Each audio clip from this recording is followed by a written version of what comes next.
Assalamualaikum. Memandangkan hari ni ada kelapangan sikit, saya nak kongsi pengalaman saya masa berkhemah dengan keluarga kecil saya.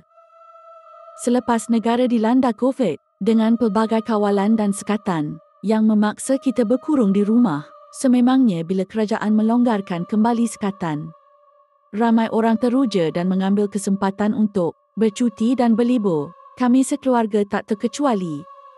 Memandangkan anak-anak sudah mula membesar, kami bercadang untuk kembali bergiat dalam aktiviti perkhemahan.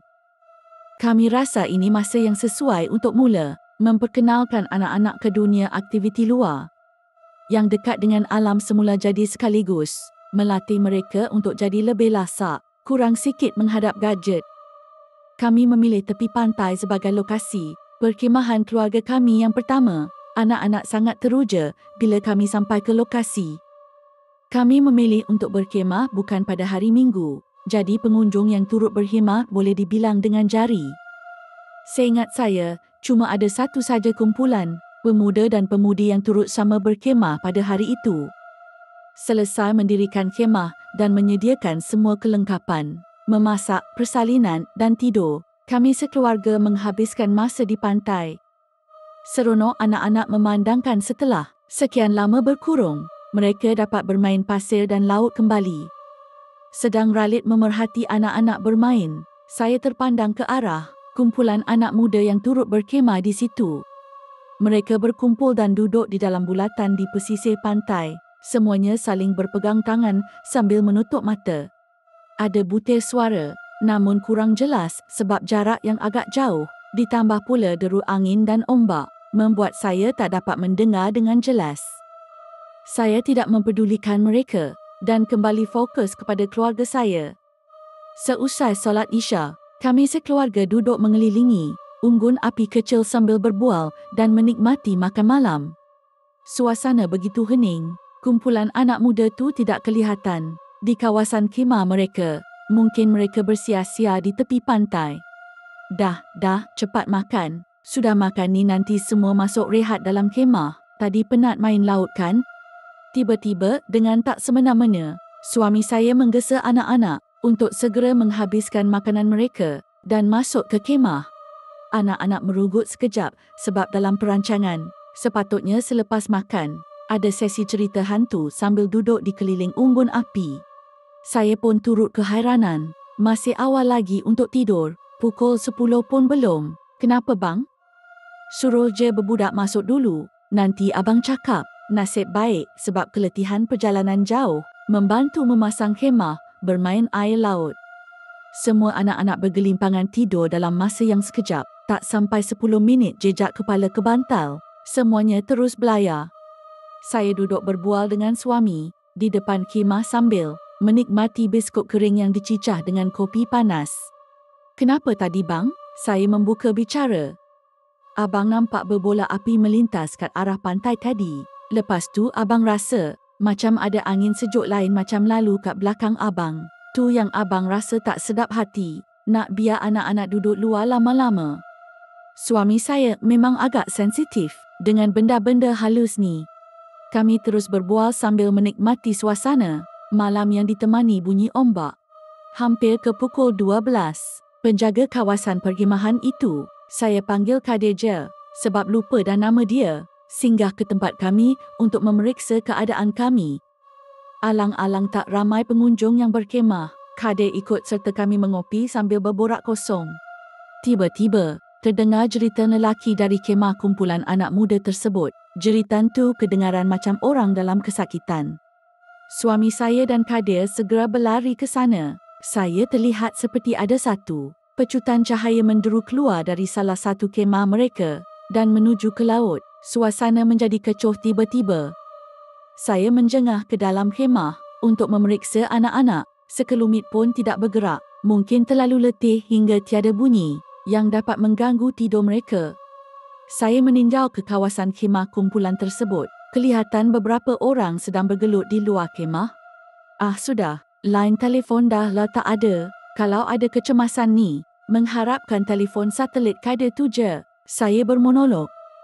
Bimbang untuk meninggalkan anak-anak, saya terus menanti di khemah kami. Kekecohan berlaku agak lama.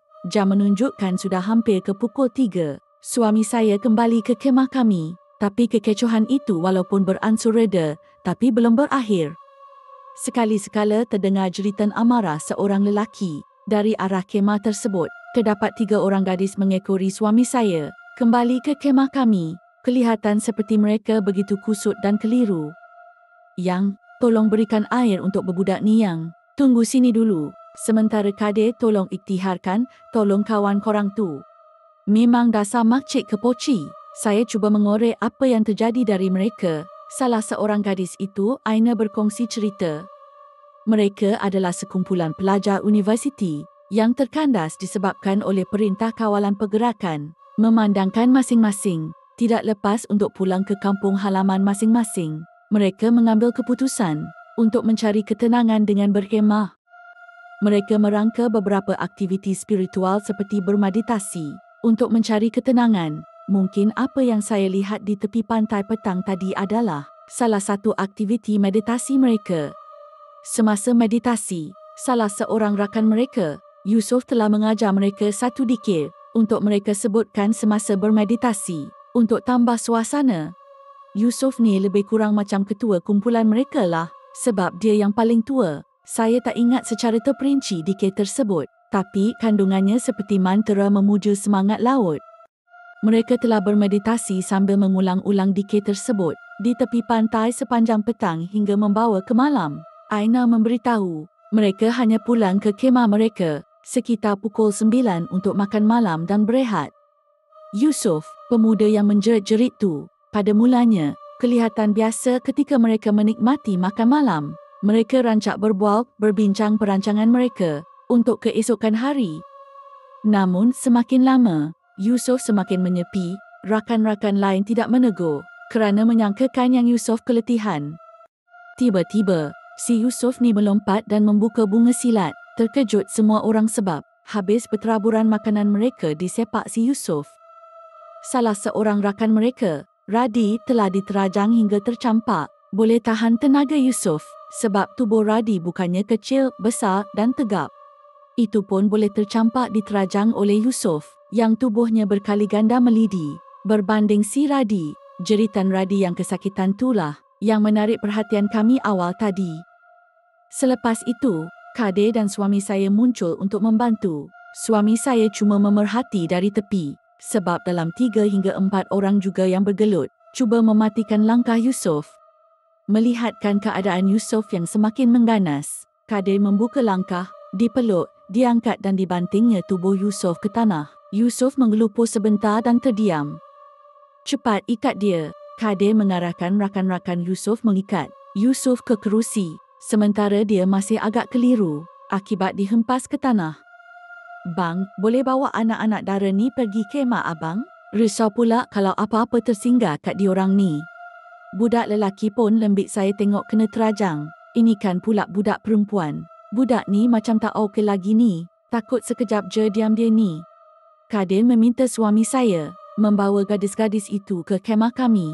Aina menutup cerita. Sekarang kami hanya memerhati saja dari jauh. Bunyi jeritan amarah Yusof semakin berkurangan. Aina dan 2 orang rakannya sedang berehat, melelapkan mata di dalam kemah kami. Mujur kemah kami tu jenis berbilik, tak mengganggu anak-anak yang sedang lena di bilik. Aina dan rakannya berehat di ruang tengah khemah yang kami jadikan ruangan untuk solat. Menjelang subuh, Kadir datang ke kemah kami. Macam mana budak tu? Suami saya bertanya. Teruk juga tu, orang kalau dipanggil, lagi susah nak pergi dari orang yang datang sendiri. Nanti cerah tanah, bila budak siang dah sampai, saya keluar minta tolong pakcik saya. Saya bawa sekali budak tu nanti. Nilah budak-budak hipster ni. Buat benda bukan-bukan je. Ada ke kawan, dia cakap diorang baca mantra tu suka-suka je. Memanglah mantra tu direka-reka. Tapi kalau dah diratib, ditambah dengan perbuatan kononnya nak bersatu dengan alam, mahu dia tak suka nak datang. Dah dijemput kan?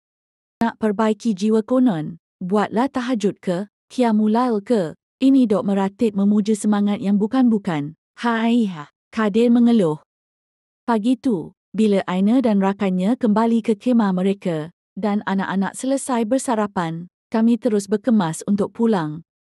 Batal terus perancangan untuk berkemah lagi semalam. Anak-anak muncung sedepa. Bila tahu kami akan pulang pada hari itu, diorang tak sedayang. Mak ayah diorang tak tidur semalaman disebabkan jiran kena gangguan. Tapi rajuk anak tak lama. Bila kami pergi kembali ke tapak perkemahan tersebut pada minggu berikutnya, kami bertemu dengan Kadir dan bertanya khabar sambil-sambil mengorek cerita kesudahan anak-anak muda tersebut. Menurut Kadir, Yusof berjaya dipulihkan oleh pakciknya. Sebenarnya ada sekumpulan semangat atau jin laut yang datang pada malam itu, tapi cuma satu yang melekat, yang lain kembali ke laut, tak sempat nak berdamping dengan sesiapa. Mereka berteraburan lari kerana sambil berlari untuk membantu kumpulan tersebut, Kadir sudah mula membaca ayat-ayat suci Al-Quran untuk melindungi diri dari kemungkinan yang tidak kelihatan. Yang tinggal melekat pada Yusof itu adalah penghulu kepada kumpulan jin tersebut. Mungkin cahaya yang suami dan saya lihat pada malam itu adalah pergerakan kumpulan jin tersebut.